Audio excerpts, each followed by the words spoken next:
Virgil, that's a funny name for a boy that comes from Philadelphia. What do they call you up there? They call me Mr. Tibbs. You brought me into this world. And from that day, you owed me everything you could ever do for me, like I will owe my son if I ever have another. But you don't own me. You and your whole lousy generation believes the way it was for you is the way it's got to be. I accept this award in memory of all the African-American actors and actresses who went before me in the difficult years, on whose shoulders I was privileged to stand to see where I might go. It's ticklish business any way you look at it. Come on, we'll stick together.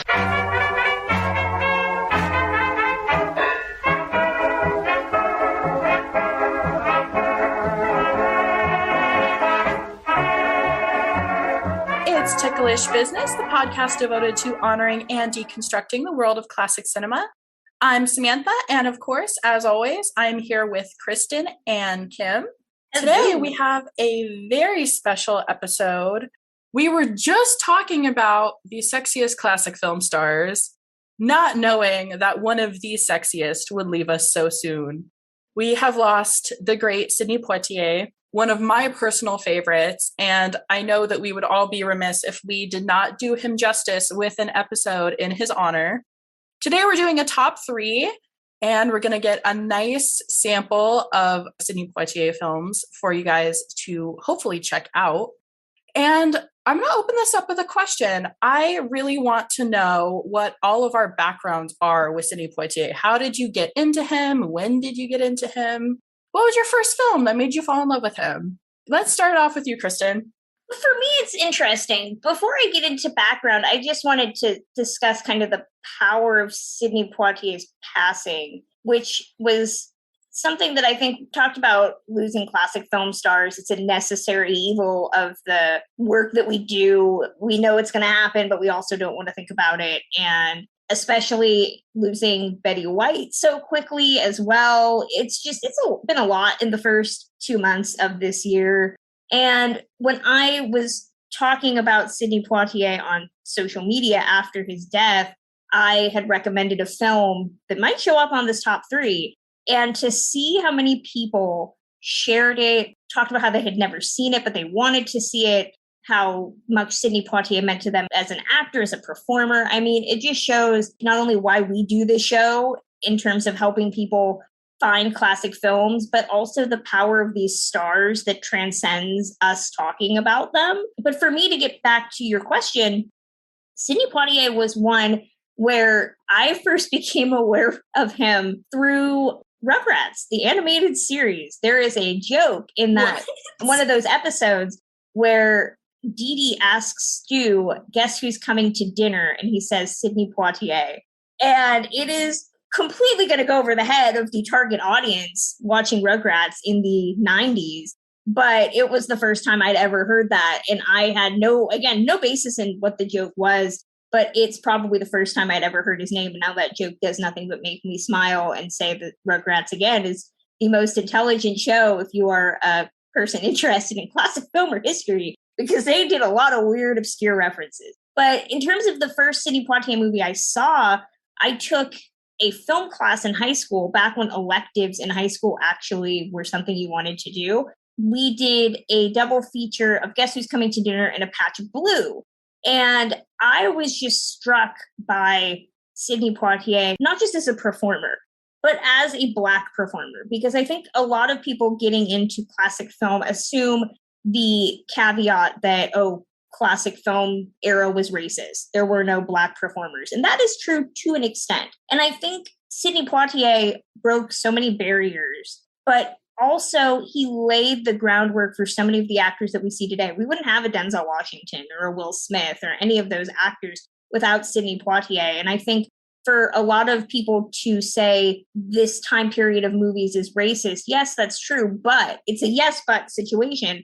To watch Sidney Poitier's movies, he wasn't just playing a character that, yes, a lot of white people could feel comfortable with him. He always played intelligent, articulate men.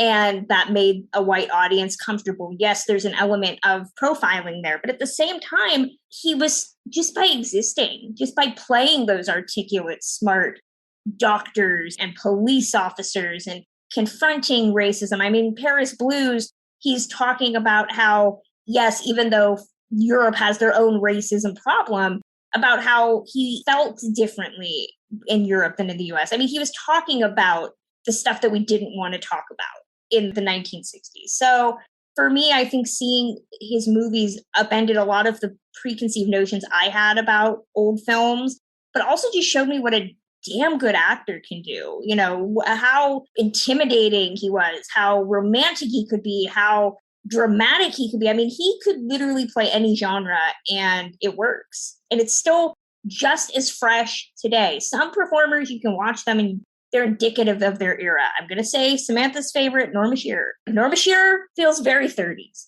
That's a fair statement. I'll accept that. But Sidney Poitier is timeless. You could watch any of his movies and think that you're watching somebody from a month ago who is a performer today. So my very long-winded answer to your question. I couldn't agree more. Honestly, I don't want to spoil too much of my top three. I'll definitely get into my discovery of Sidney Poitier when I talk about probably my number one. But I very distinctly remember having a debate with my English teacher in high school. She really gave me a different perspective on Sidney Poitier, and she said something very profound that I won't forget. I remember telling her how much of a fan of his that I was, and I said, you know, in spite of all of this adversity, he was such an amazing star. And she sort of brought up at the time to me, do you think he would have been a star back then if he wasn't so perfect, if he wasn't so educated, if he wasn't so articulate? And that really made me stop and think. Back then, a lot of white actors, you didn't have to be the smartest person in the room. You didn't have to be the most well-dressed person in the room or the most intelligent to be a star. Take Rod Steiger, for example. He's the first person I can think of, you know, who starred opposite him a lot.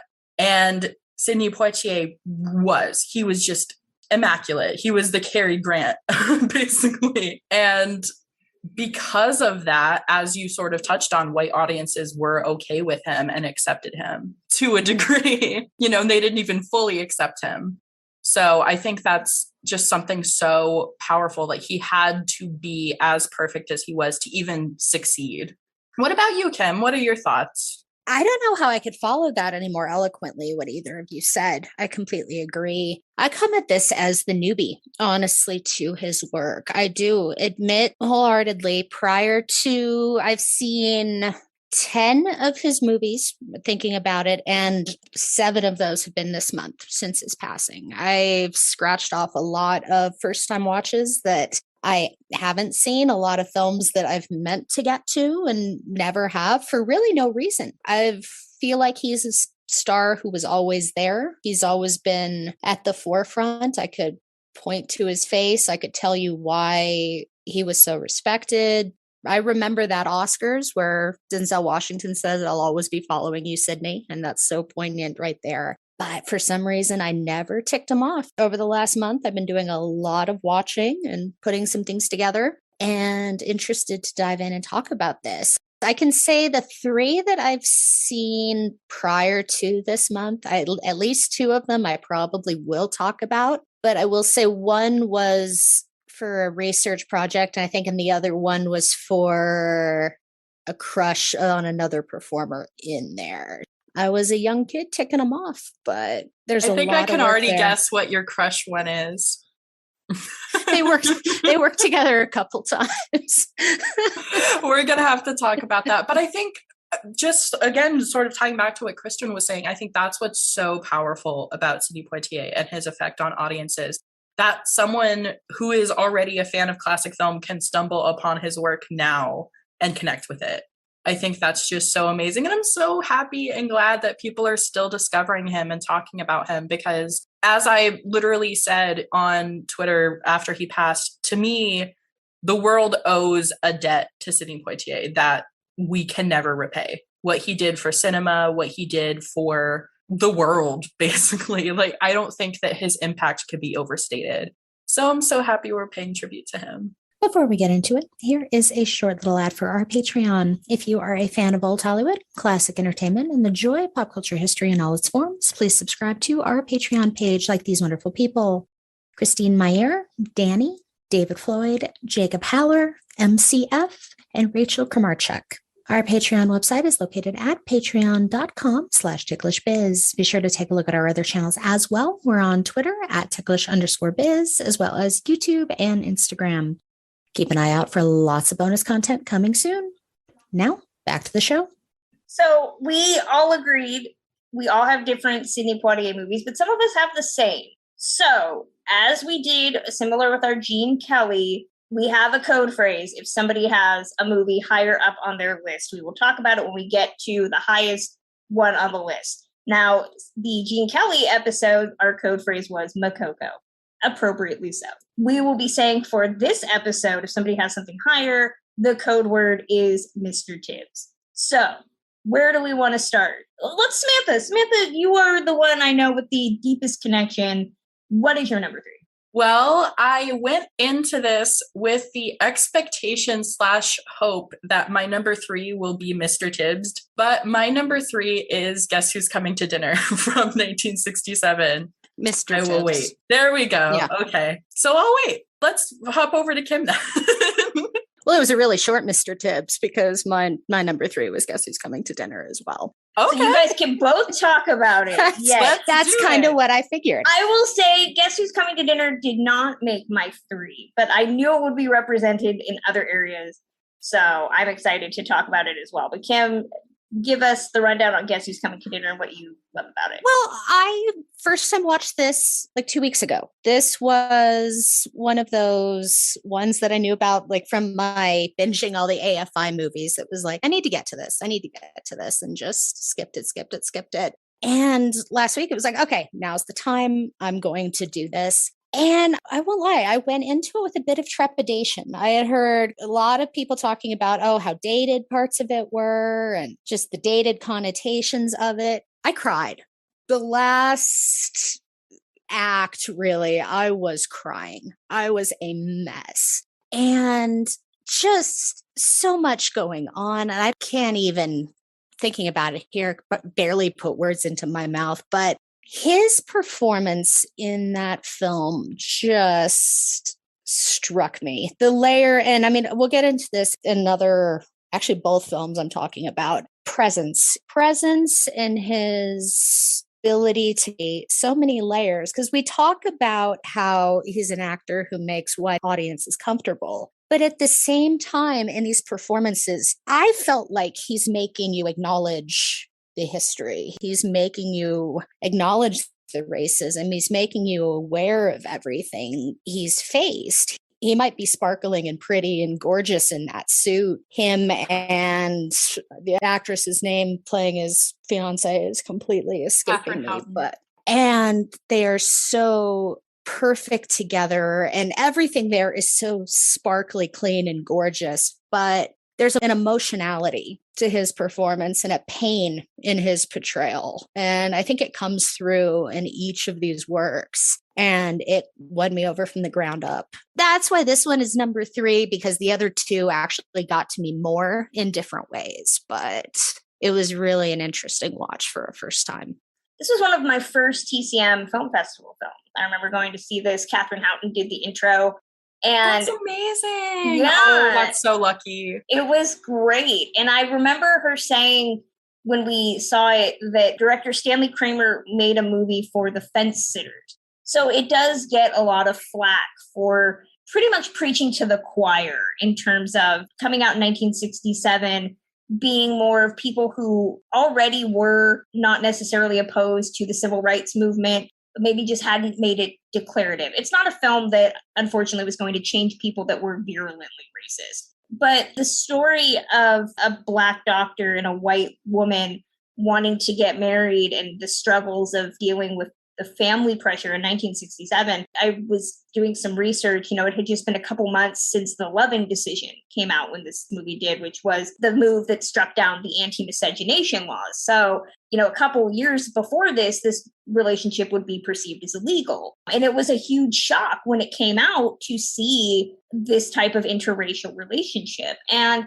I know a lot of people, I love Katharine Hepburn, I love Spencer Tracy, I know the story about this was his last film, but I always am drawn back to John Prentice, Sidney Poitier's character, who tells this girl from the beginning, this is not going to be how you expect. And it's one of the first instances I think I can say of seeing white privilege on screen, because she just blithely goes around being like, oh, my parents are progressive. They're going to love you. And it's just like, no, girl, stop. He has a great speech with his dad, played by Roy Glenn, what could be a minor role, where he talks about, you see yourself as a Black man. I see myself as a man.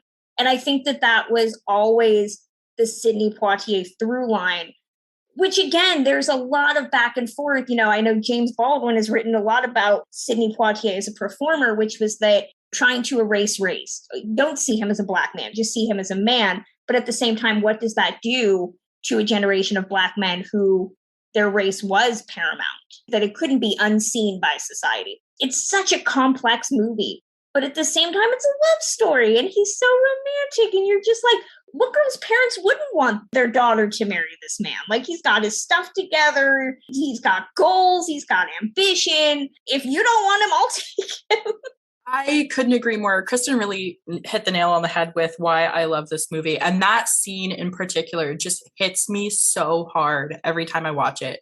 That scene is what really seals the deal for me when it comes to Sidney Poitier in this film. I mean, it's truly a team effort, because I wouldn't even call myself a huge fan of Hepburn and Tracy, but they are fantastic in this film as well. And we can't go without mentioning them and their really powerful performances. But it's just that scene that really, really does it for me. And Sidney really, I kind of agree. He tiptoed the line between trying to dissolve that veil between this is a Black character or this is just a character. But at the same time, it is like basically all his movies through the 60s, at least, it's really hard to describe the plot of the film without pointing out that his character is Black. Like, you can't describe the plot of Guess Who's Coming to Dinner without that point.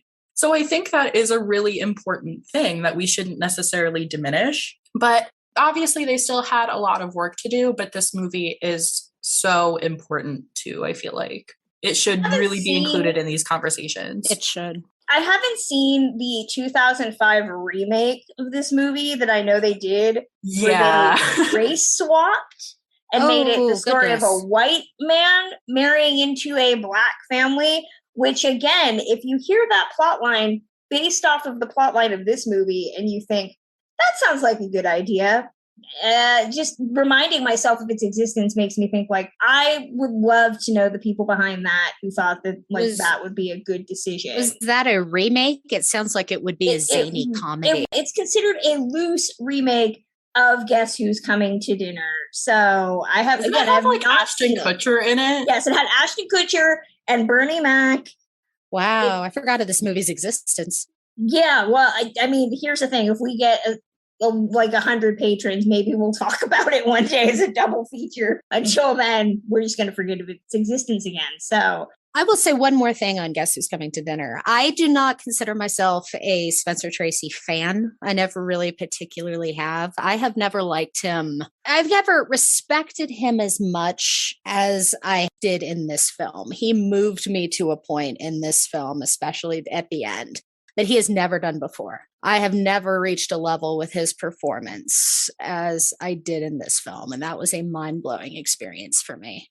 I would definitely agree. I feel like we could go on a whole other tangent about Spencer Tracy. One of the things I do have to say, whether I like him or not, he was one of the more natural actors of the era. And I think that it really shines through in this performance specifically. And it gives you sort of the other side of the coin, I think, that the foil to Poitier that we really need to make this plot work. And yeah, he's fantastic. He's basically Carl Fredricksen in this movie. my number 3 was not Guess Who's Coming to Dinner. My number 3 is actually the movie that was on my new discoveries list. And it's Paris Blues from 1965. Now Mr. I know Tibbs.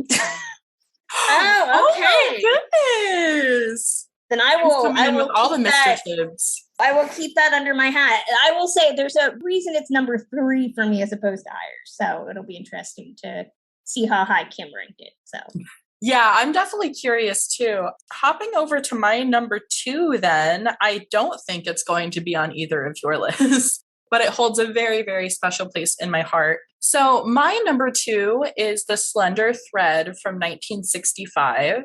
And I don't know if either of you have seen it, but if I had to recommend a film from my list, I would have to recommend this one.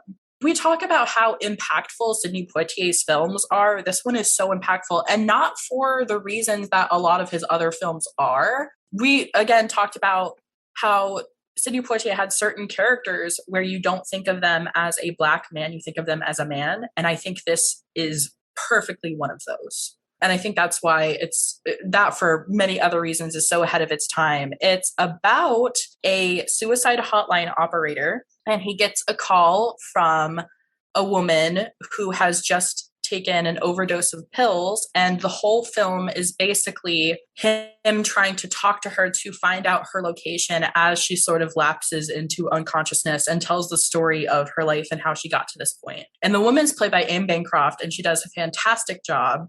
It really dives into like her whole background and all of her relationships with her husband and everything. And Sidney Poitier, again, is just so powerful.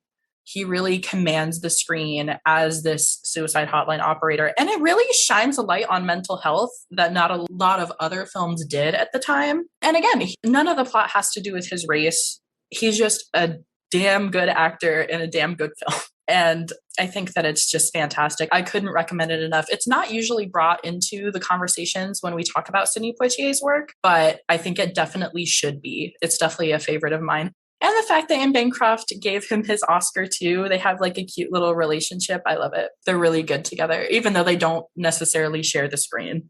I don't know how I could follow that. That sounds like a fascinating watch. That's one I have not watched. I actually don't think I've heard of it, but that sounds like that's a truly captivating description. And I'd definitely be interested in checking that one out. I don't know if it's streaming. I wish it were, but it's definitely fantastic. It will be playing at the festival this year. Is it really? Oh, I thought I heard about that. That's right. Yeah, if you guys go to the festival, just saying. Definitely check that one out. I think if I were going to the festival this year, unfortunately I am not, but if I were, I would definitely be going to that because it's just such a good film. And I would love to see an entire audience react to it as I did, because I'm sure a lot of the crowd will be a first time watch. So I think that's so fantastic that it's on the lineup. I remember that now that you mention it. So Kim, number 2. Number 2, No Way Out. I actually, as I've been sitting here, I'm switching around my list some, but this is one that I watched again in the last week. And this is one I was always scared to watch because I knew the plot, and we all know how I feel about Richard Widmark. And honestly, I was not necessarily ready to watch Richard Widmark in that part. And jumping into this film and watching it through, I was amazed at this was such a visceral, challenging, this was not an easy sit. It was not an easy sit at all, a very uncomfortable film. But that is really what struck me. And again, like I touched on in my Guess Who's Coming to Dinner discussion, what Poitier was able to do with his presence and presenting this doctor, this young together. He's a normal struggling doctor who just happens to be Black. But this film presents the racial element in such a fascinating way. And it really, as early as 1950, when we know how racist Hollywood was, they twist it to make sure you're firmly in his camp. And he is so perfect opposite Widmark, who I've never seen Widmark reach those levels before. It's an iconic performance from Widmark in completely different ways. But there's so much going on in that film and such an uncomfortable treatment of racism in noir. This is noir, this is race, this is tons going on. And it was a truly interesting viewing. I have not seen that one yet, actually. I may have seen pieces of it, but I definitely need to see it beginning to end all the way through. It's his first film, right? And he comes out of the pretty early, swinging. Yeah. I mean, I was stunned that it was his first film because his presence is just so, he's there. He comes on screen and it's just like, boom, you know he's a star and he's got everything about him. It was just flawless. I've seen screenshots of him in that film, I know for sure. And just, it boggles my mind the fact that 5 years after that, he plays a high schooler. So if you think 5 years after that, he plays a high schooler, he is a baby playing a doctor in this movie. So Blackboard Jungle, my first Sidney Poitier movie. It's shocking to think that when he started in the business, he was in his early 20s playing adults. And I think there's also some interesting racial commentary that we won't get into right now about the fact that he always played characters of indeterminate age that were either far older than he was or younger than he was. So it's interesting. That's what I need to see. I want to see that one. They didn't know what to do with him. They didn't appreciate him. You know. Exactly. That's the motto of this episode. They didn't know what to do with him. They didn't appreciate him. They didn't know what they had when they had it. Yes. So my number 2, I'll be interested to see if Samantha says anything about this one, is 1965's A Patch of Blue. Mr. Tibbs. I knew She knew. She knew. I'm so glad we'll be talking about it. I think it's no secret to anyone who knows me, or if you've listened to the episode that we did on A Patch of Blue, that A Patch of Blue is my Sidney Poitier film. I meant to say my favorite, but it's just my Sidney Poitier film. So, Samantha, does that bring us back to you? Yes, that works out because my number 1 is A Patch of Blue from 1965. That's too funny. I couldn't say enough great things about A Patch of Blue. It's my comfort film when it comes to Sidney Poitier, which is kind of strange because it's really dark. But I will tell a little story. It sort of ties back to my initial question of how I got into Sidney Poitier. Basically, I had a library sort of across town from where I lived when I was just starting to get into classic film. And I just rented this out of the blue, and I absolutely fell in love with it. And during high school, during my sophomore year, I was the creator of the high school's classic film club. I noticed that there wasn't one at my high school. I'm like, I'm going to make one. So I did, and I only had like 2 people ever show up. And I showed all kinds of weird things. It was basically a dictatorship. I chose everything that we watched. I believe we watched A Patch of Blue, Marie Antoinette, the Norma Shearer one, and Rebel Without a Cause, and maybe a couple of others. You watched A Patch of Blue in high school. In high school, sophomore year, I dictated. At the school. That's at the school. Impressive. And this was, we had like a teacher sponsor too, so she was totally fine with it. I literally watched this movie for the first time today, right before we amazing. Watched. Oh, and that makes me so happy. I'm glad Abby, you could go ahead and finish your story, but yeah, that's amazes me. Yeah, it's definitely dark. That's why I'm saying it's so strange that it's like my comfort film when it comes to Sidney Poitier's work, but it is. And at the end of the year, we did a vote on what our favorite movie that we saw was, and every single person voted for A Patch of Blue. And that made my heart happy. And I still think about that to this day. I wrote Sidney Poitier a letter in, I believe, 2015, just this super gushy fan letter telling him how much I adored him and his impact on cinema. And I told him that story. I don't think he ever read it, but I hope that he did. I'm about to get emotional. But yeah, I absolutely love this film. The ending is just beautiful. I could watch that ending over and over. Again, it's one of those movies that's hard to describe the plot without mentioning race, but I think he's so human and it's such a special human relationship that I just can't take my eyes off the screen for a minute. I'm more curious to hear about what your guys' reactions are, because I talked about this nonstop for an hour when we did the episode. So I want to hear your thoughts more than mine. Yeah, as I mentioned at the beginning of this, A Patch of Blue was one of the first films that I saw of his. And it was also probably one of the earliest depictions of any type of disability that I had seen on screen. Because the movie, in case you didn't listen to the episode that we did, is about a blind woman played by Elizabeth Hartman who meets a man named Gordon, played by Sidney Poitier in the part. And they develop this friendship. He doesn't necessarily look down on her for being blind, and she doesn't know that he's a Black man. So they have this really great intimate relationship where he helps her become an independent person, not in a way that's infantilizing or anything like that, but just nobody's taught this girl how to live independently because they don't want her to. They want, her mother, played by Shelley Winters, wants her to be dependent so that she can't leave. So it's a very unique look at disability, I think, in that regard, too. It's directed by Guy Green, who, if you don't know, did the film adaptation of A Light in the Piazza, which has the late, great Yvette Mimieux, who also we lost over the last couple of weeks. And that's also another very unique portrayal, mental disability, that I think is also really sensitively portrayed. And I think what I love about this movie, outside of the narrative, is that, yes, it's very much a love is literally blind narrative. Yes, it's very reductive in that regard. But I think what I appreciate is that the way Sidney Poitier plays Gordon is, again, he doesn't see this girl as something to pity, as something to take care of, as someone that he needs to protect.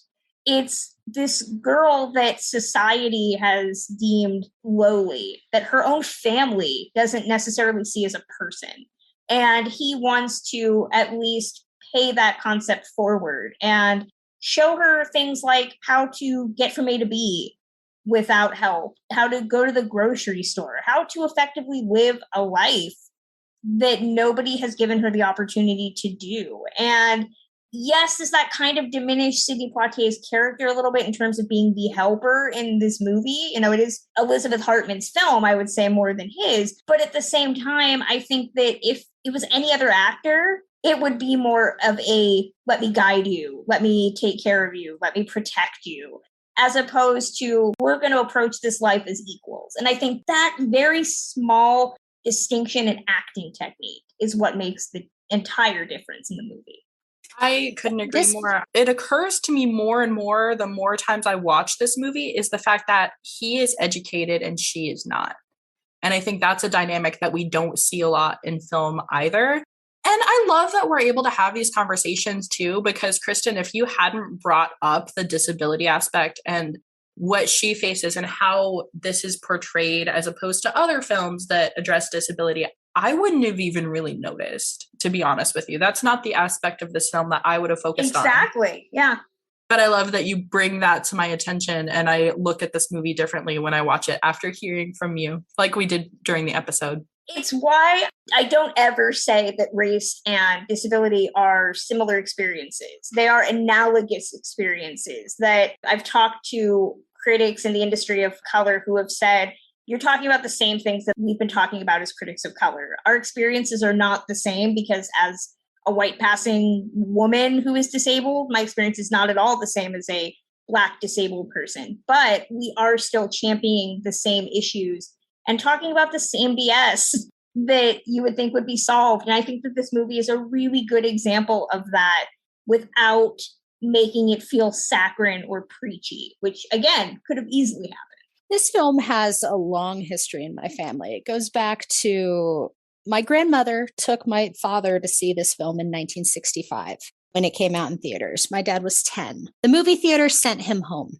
The movie theater would not let him in to go see this film. So what did my grandmother do? Take him home? No, she made him walk home and she stayed to see the film. So this has been one that's lived in infamy that I've never watched. And I watched this today and I'm so glad somebody mentioned it because it was pushing and pulling and it almost made its way on my list. Because again, I was so moved. I spent that last 15, 20 minutes again in just tears, which is a struggle when you're trying to work in your day job while you're watching this film. But the bond in the film between these two characters was really what I honed into. I keep touching back on it, but I get the awareness, the hyper awareness, Poitier's ability to bring across the screen that, yeah, this is what we're having to deal with. I face this every day, and I see this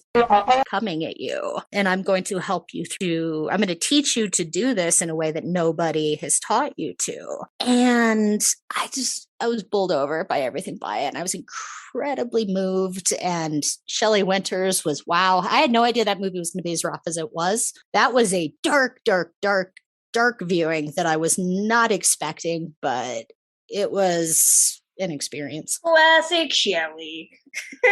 My sister still has not seen it, even though I've urged her to. I always preface it with, you have to be in the mindset to watch something dark and rough and sad, and she never is. So I was going into it, I'm like, it's gonna be saccharine. It's like, what'd you just say, Shelley? Yeah. We did what to the girl? Not just the racism, but there are so many different touchy subjects that are dealt with in that touchy film. Yeah, for sure. All right, so moving on to Kim, what's your number one? We get to talk about Paris Blues. Yay! Which I will say thank you to every person who has tweeted me about trying to go find a copy of Paris Blues. It's amazing that it's been available. If you have a library card, you can get it through Hoopla. It's been airing on Pluto TV for free. So there are ways to watch it for free. You should. So this one, I mentioned emotional, but that was right after I mixed up my list. I had to put this one on because it just scratched every itch that I needed to have scratched when I watched this after we recorded the New Discoveries episode. I was like, I had to watch this one. And from Sidney to Paul Newman to Woodward and Diane Carroll, this was the perfect blend of people. But I have to take things fluffy here for a second. Watching this, Diane Carroll and Paul Newman, that should have been a thing because those two had chemistry. I think the first time she sees him, there is a look and it's like, wow, she said absolutely nothing, but she said so much all at once. This film looks gorgeous. That's some of the most beautiful shooting I think I've seen this year. The use of the Paris landscape is absolutely perfect.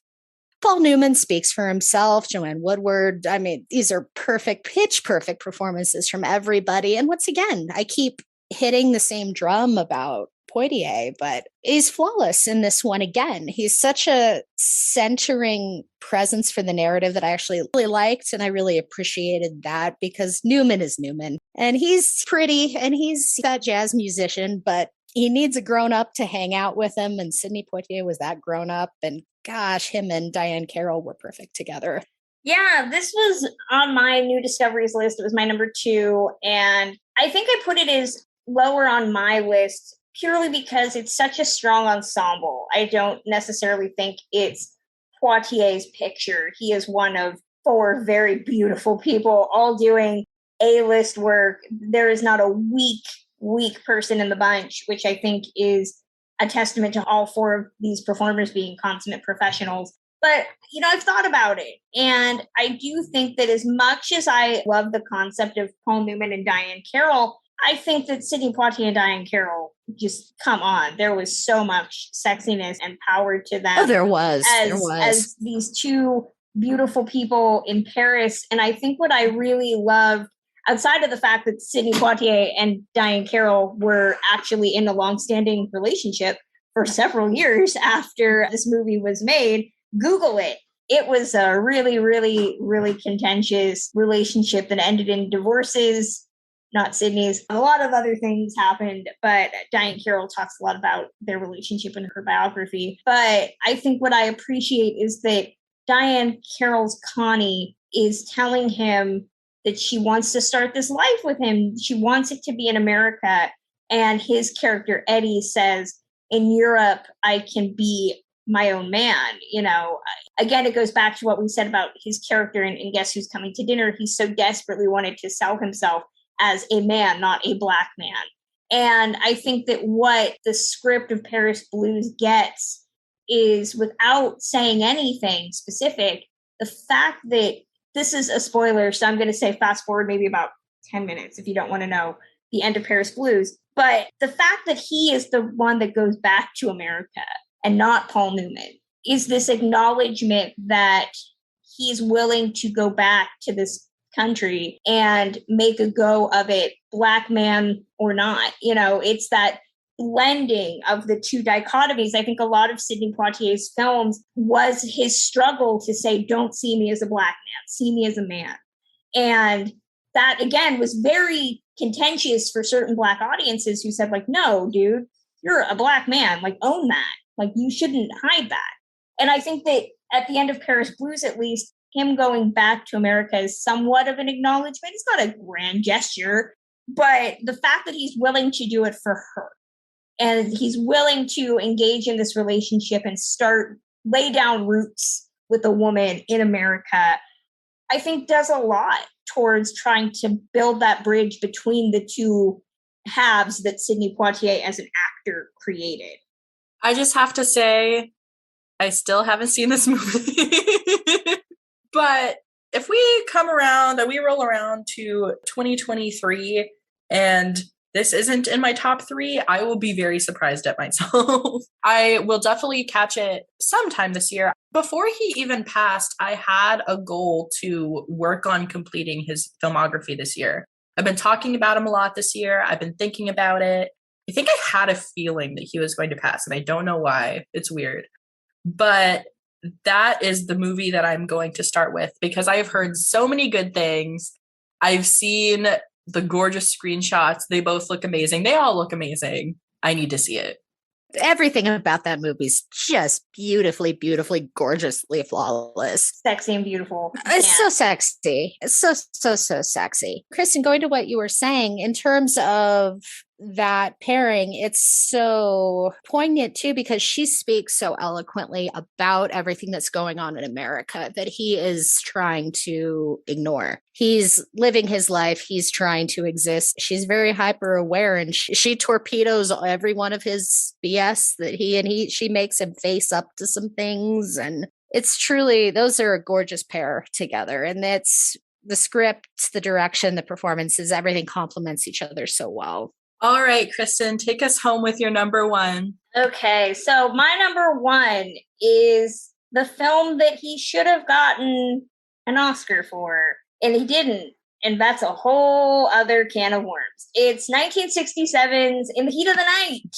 I am a big fan of In the Heat of the Night. It's been a while since I've seen it, and I'm excited that TCM's going to air it so that I can rewatch it again, because I think that we would not have Law and Order or any of those crime procedurals without something like In the Heat of the Night, directed by Norman Jewison. This was 1967, 1968 Academy Award. So it did win the Best Picture that year. And 1968 Oscars are really interesting because they're a mix of the old established studio system, big budget family films like Dr. Dolittle, and independently financed productions made by these auteurs that were bucking the production code. And in there is In the Heat of the Night, which is kind of a nice blend of the two. And I think it's such a fascinating movie. It's about a man is murdered in a small town in Mississippi. Sidney Poitier plays Detective Virgil Tibbs, and he is forced to work with the racist police led by Chief Gillespie, played by Rod Steiger. And they have to work together. It's that old chestnut of racist white cop teams up with young black liberal cop to solve a murder, and like things have to change. And it's a landmark for so many reasons. It was the first time a major Hollywood production funded by a studio tackled racism. And in the bloodiest year for the struggle of civil rights, which is just shocking. But it was nominated for 7 Oscars. It won 5, and it won Best Actor for Rod Steiger, the white dude. I did not know that, and I am angry. And Poitier wasn't even nominated. He wasn't even nominated. He's the star of the freaking movie. So mad. He's the star of the movie. You know who's on the box? Sidney Poitier, you know who's not on the box? The white guy that won the Oscar. It still boggles my mind because if you ask, and I've asked people, oh, Sidney Poitier, what did he win the Oscar for? And people will say In the Heat of the Night, and I have to be like, oh no, he didn't win, and he wasn't even nominated. And people just they're like, is that incorrect? No, it's not. It's correct. This was the year Dr. Dolittle. Rex Harrison was nominated, but not Sidney Poitier. I'm just saying. I love you, Kristen. I'm just saying. Screw you, Rex.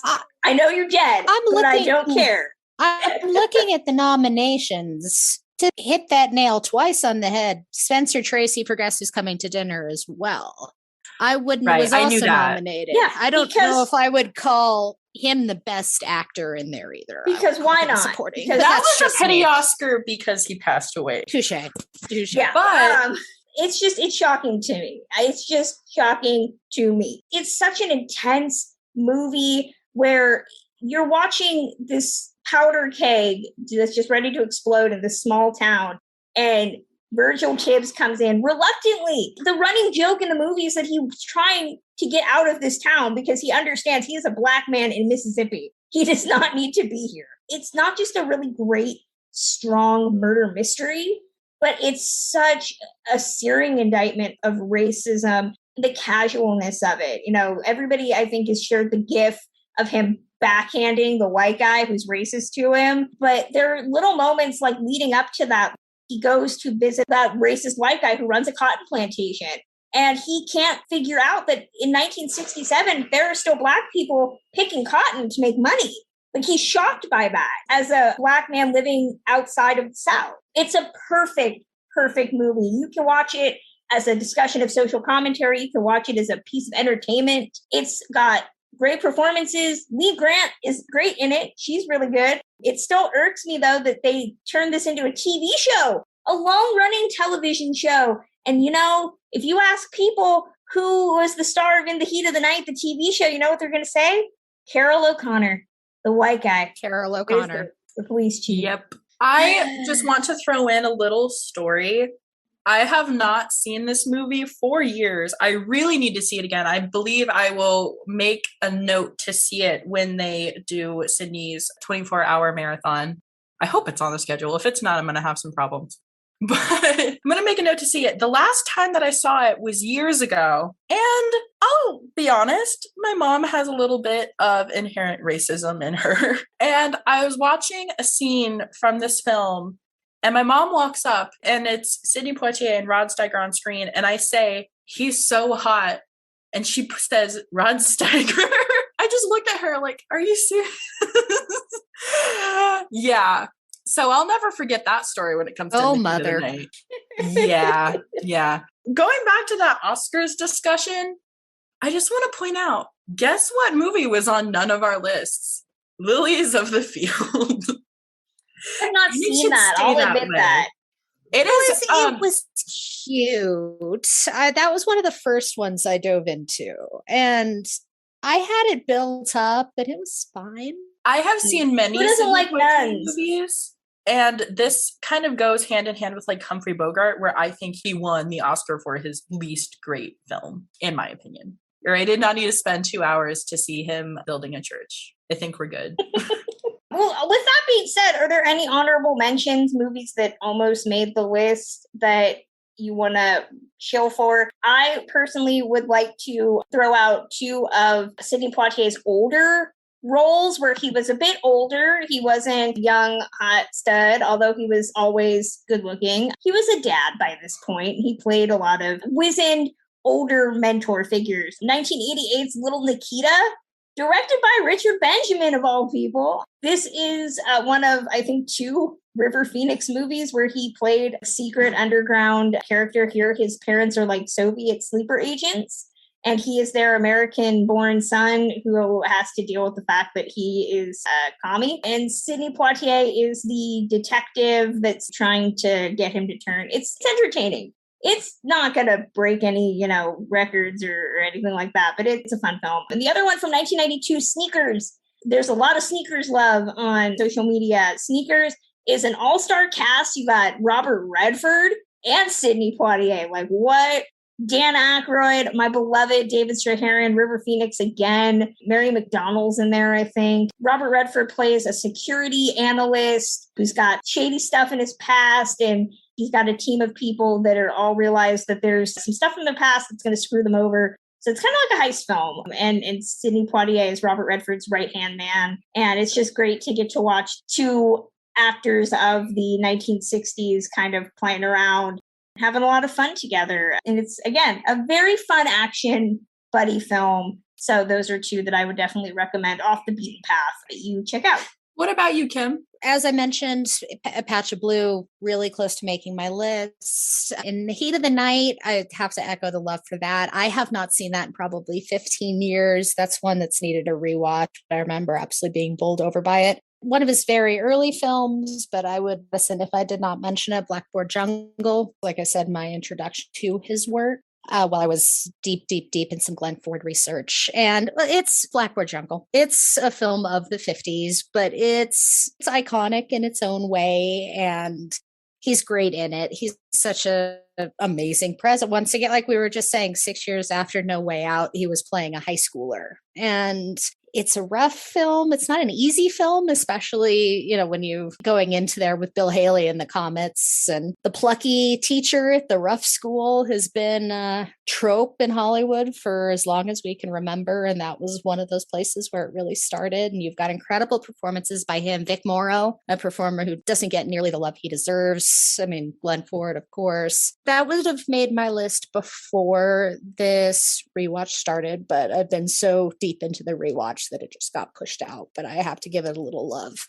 Those are all great picks. Honestly, I feel like we did a really great job covering a lot of his essentials in our lists. I'm very proud of us.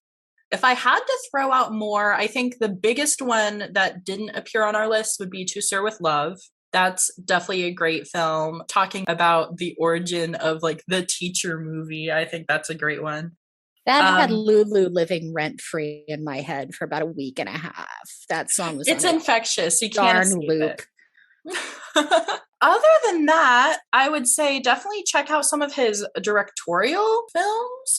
A Warm December, Buck and the Preacher, even Stir Crazy, which I don't think he's even in, but he directed it. And then my other recommendation, it's a little bit obscure, but I think you guys would like it. It's called Free of Eden. It's from 1998. It's a TV movie in which he educates a poor Black girl to elevate her from her status. And the daughter is played by his own daughter, Sidney Poitier. So it's a really, really cute one. I loved it when I watched it. It's been a while, but I would see that again anytime. So those are my recommendations. Well, listeners, let us know your thoughts on Sidney Poitier. Maybe there's a movie we missed. Maybe we should have ranked something higher. You can email your thoughts to us at ticklishbiz@gmail.com, or you can tweet them to us at ticklish_biz. We are on all the social medias, including Instagram.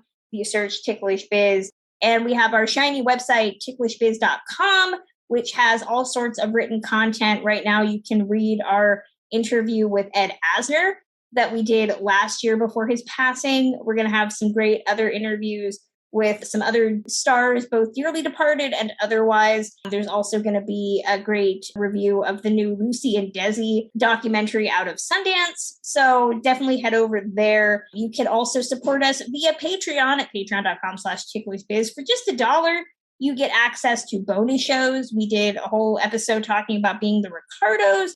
We have some Ticklish Biz After Dark content coming your way. All of that's exclusive to our Patreon supporters who help us keep the lights on at Ticklish Biz HQ. But we will be back with a new episode in 2 weeks. Till then.